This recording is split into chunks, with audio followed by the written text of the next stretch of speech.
This is a story of love, loss, and redemption. A tale of a woman who gave her heart, her time, and her dreams to a man too blinded by ambition to see her worth until she walked away. But when he finally realizes what he lost, will it be too late?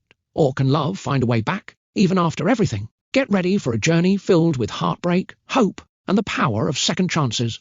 Thank you for watching King's Folk Tales and Stories. If you enjoyed this video, please give it a thumbs up, subscribe to our channel, and turn on the notification bell so you never miss a story. The rain poured heavily that night, drumming against the glass like a desperate plea. Aisha sat by the window, staring into the darkness, her heart as empty as the streets below. She had given everything, her love, her time, her dreams, to him, and yet she was nothing more than a shadow in his world. Zain was a man with a hunger for success.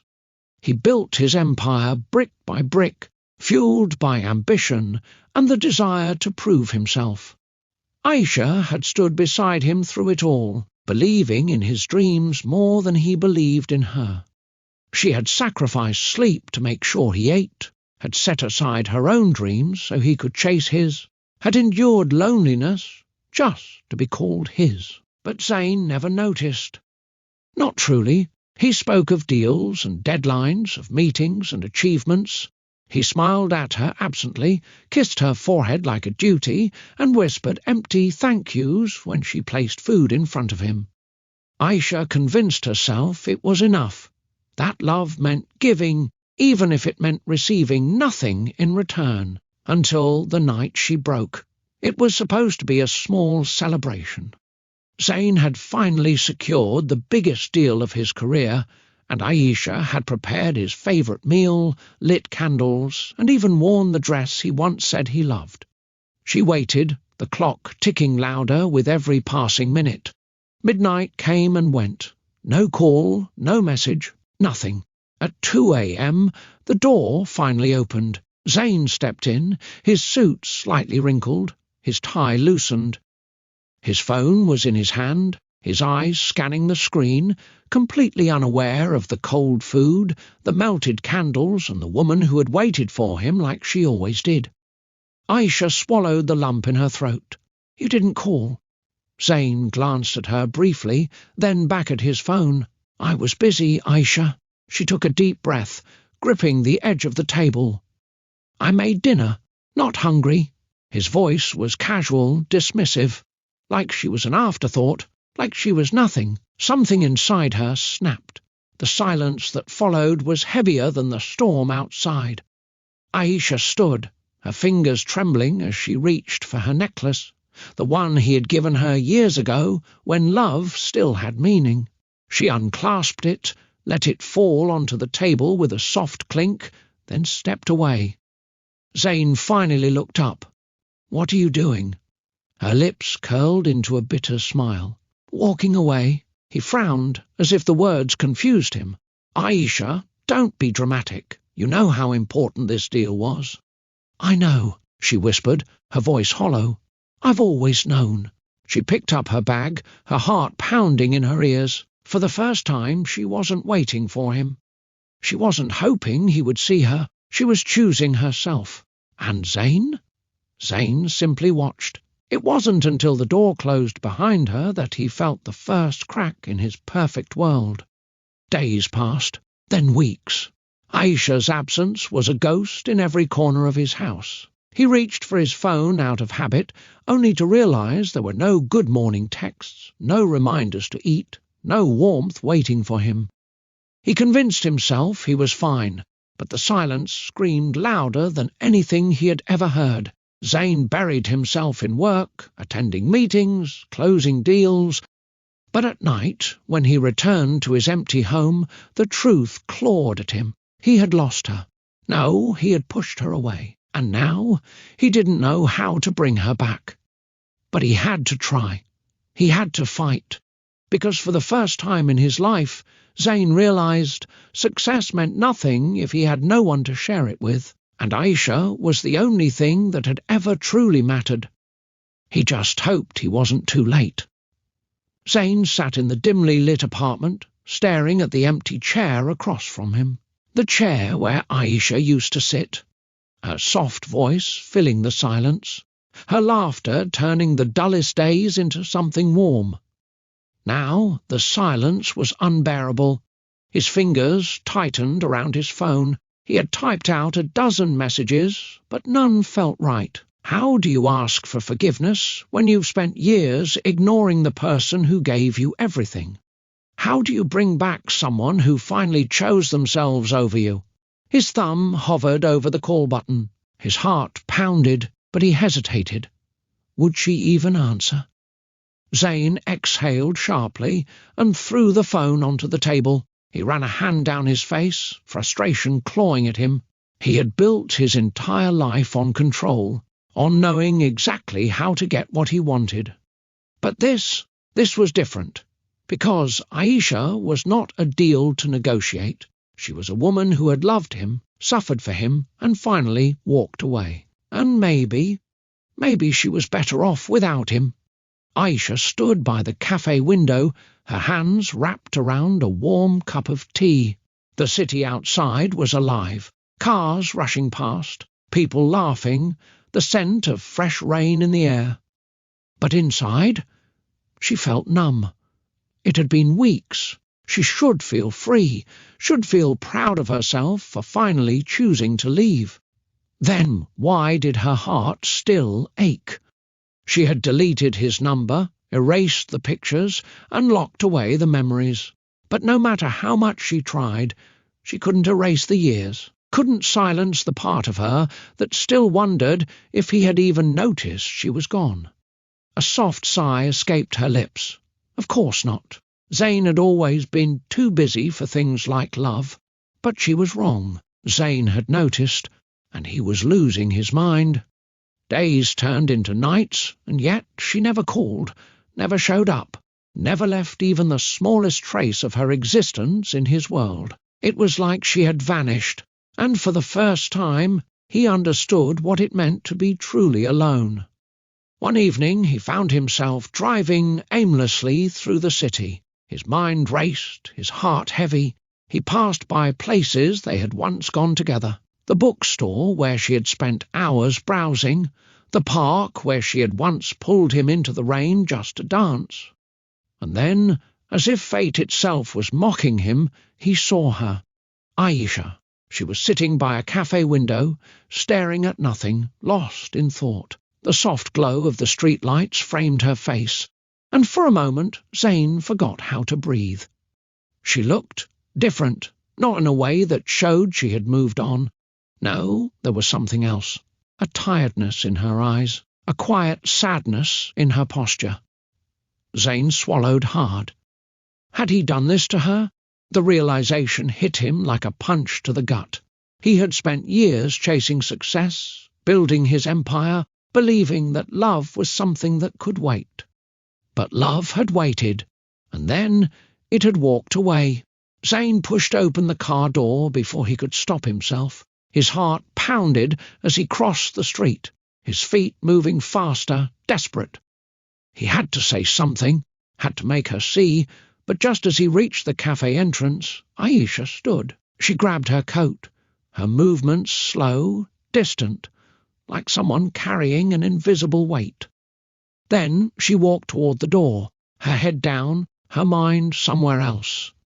Zane froze. For the first time in his life, he felt fear, real fear. What if he had already lost her? What if, no matter what he said, she would never look at him the same way again? But then she stepped out, just inches away from him, and she finally looked up. Their eyes met, and time stopped. Aisha's breath caught in her throat. For a second, she thought she was imagining him, that her mind had conjured him from the depths of her pain just to torture her. But no, Zane was real. He was standing right in front of her, his dark eyes locked onto hers, his lips slightly parted like he had something to say but had forgotten how to speak. The city blurred around them. She felt her fingers tighten around the strap of her bag, her heartbeat thudding loudly in her ears. She had dreamed of this moment once, of him coming back, of regret in his eyes. of words she had longed to hear. But now that he was here, she didn't know what to do. Zayn inhaled sharply. Aisha. Her name on his lips felt like a whispered confession, like an unspoken plea. 1,000 words sat on the tip of his tongue. Apologies, desperation, a need to explain, to tell her he was sorry, that he had been blind, that he had been a fool. But all he managed was, "I was looking for you." Aisha swallowed. Why? The question was simple, but the weight behind it was anything but. Zayn hesitated. The truth felt too fragile, too raw. How could he explain that he had spent weeks suffocating under the weight of her absence? That he had felt his success turn to dust in his hands because she was no longer there to share it?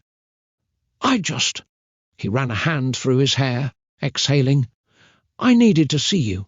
Aisha's face remained unreadable. She didn't step back, but she didn't move closer either. Zayn clenched his jaw. Can we talk? A car honked in the distance. The air smelled of rain and freshly brewed coffee. Aisha's lips parted, but then she shook her head, stepping around him. There's nothing left to say. And just like that, she walked past him. Zayn turned sharply, watching her disappear down the street, his heart slamming against his ribs. No, not again.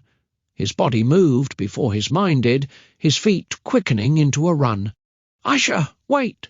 She stopped, just for a second. Then she started walking again. Zayn reached her in 2 long strides, grabbing her wrist, not forcefully, but just enough to make her pause. She stiffened. Slowly she turned her head, her gaze unreadable. Let me go, Zayn. He did, immediately, but he didn't step away. Please, he said, his voice rough. Just 5 minutes. That's all I'm asking. Aisha studied him for a long moment. There was no anger in her expression, just exhaustion, a deep, aching kind of exhaustion that made his chest tighten. She sighed. 5 minutes. Zayn nodded quickly, afraid she'd change her mind.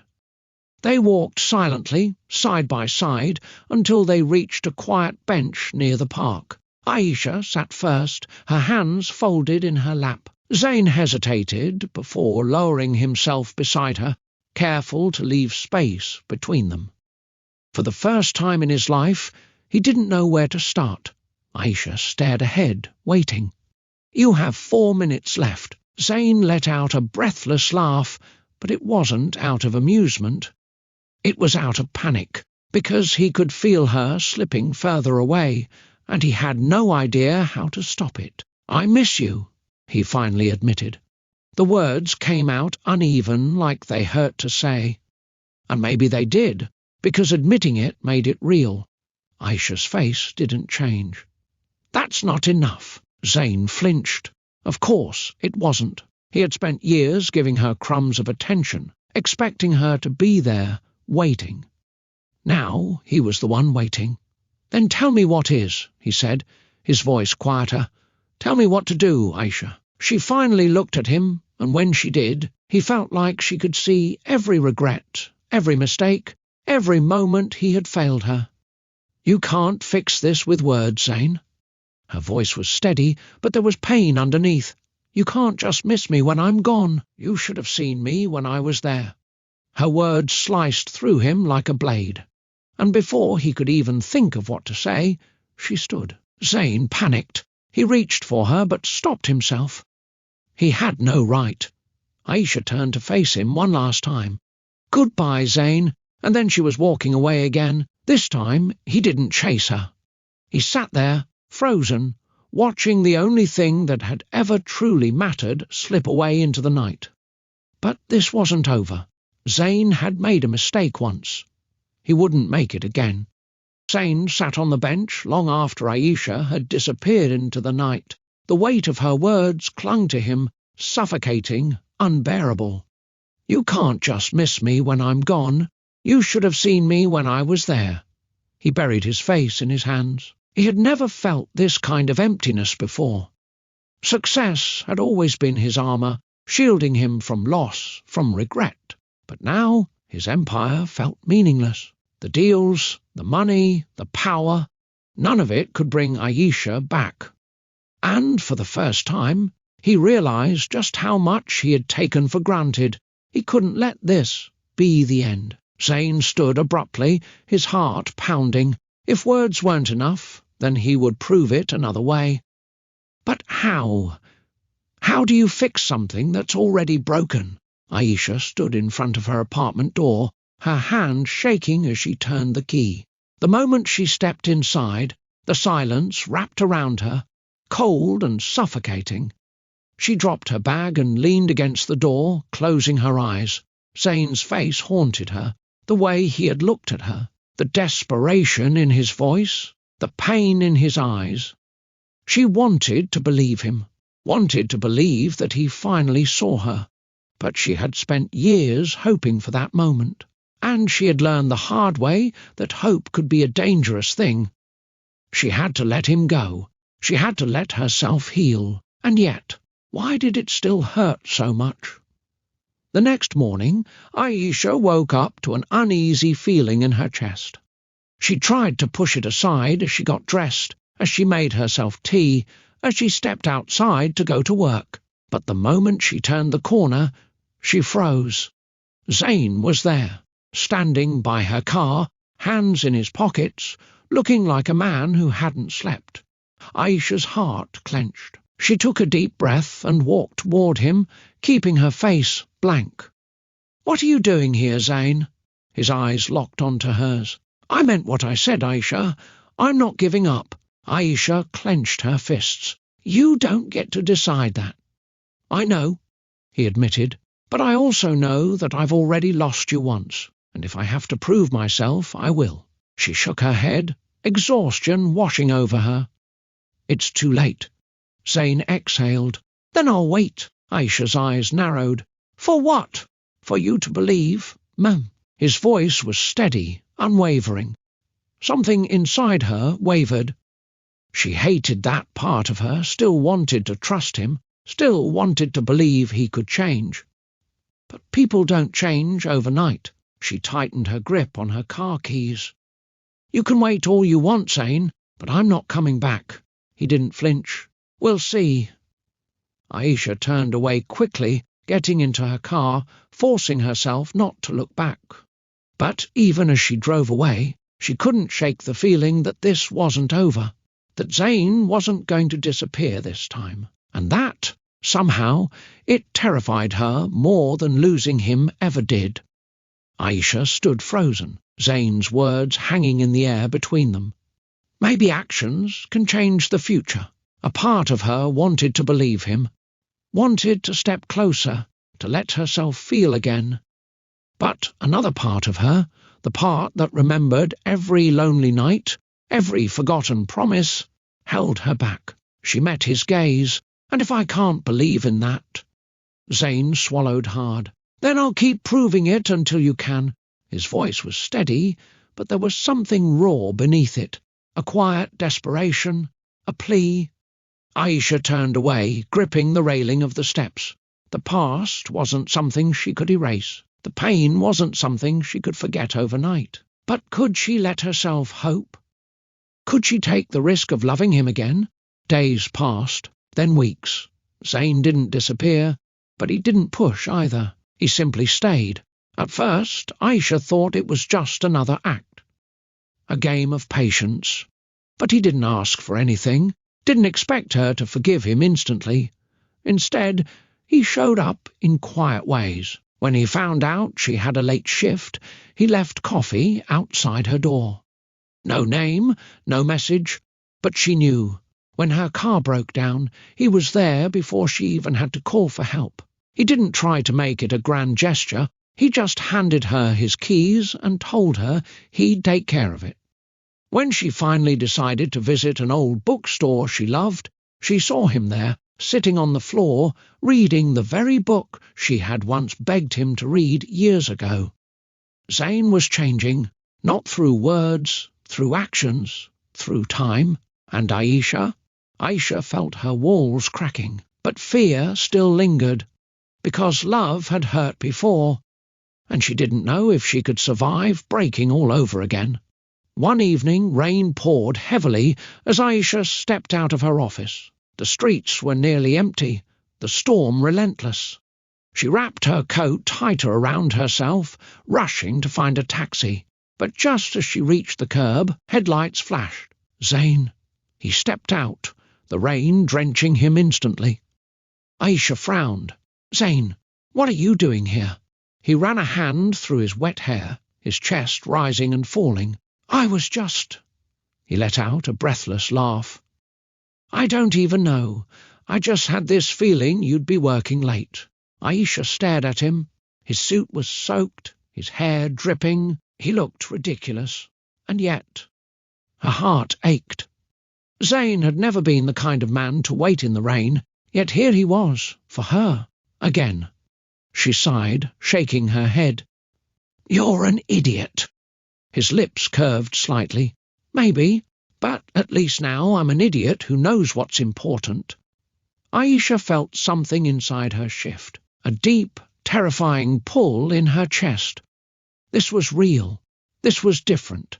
And maybe, just maybe, he wasn't the only one who had been afraid. Maybe she had been afraid to believe in him. In them. She took a slow step forward, the rain soaking her hair, her skin. Zain stilled, his breath catching. Aisha studied his face, searching for doubt, for hesitation. She found none, only quiet, steady certainty. And for the first time in a long time, she let herself believe.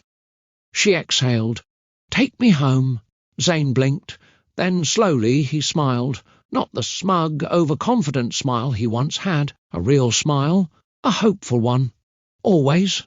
As they drove into the night, the rain blurring the city lights, Aisha realized something. Maybe love wasn't about never making mistakes. Maybe it was about learning, changing, choosing each other, even after everything. Maybe it wasn't about forgetting the past. Maybe it was about writing a new future, together.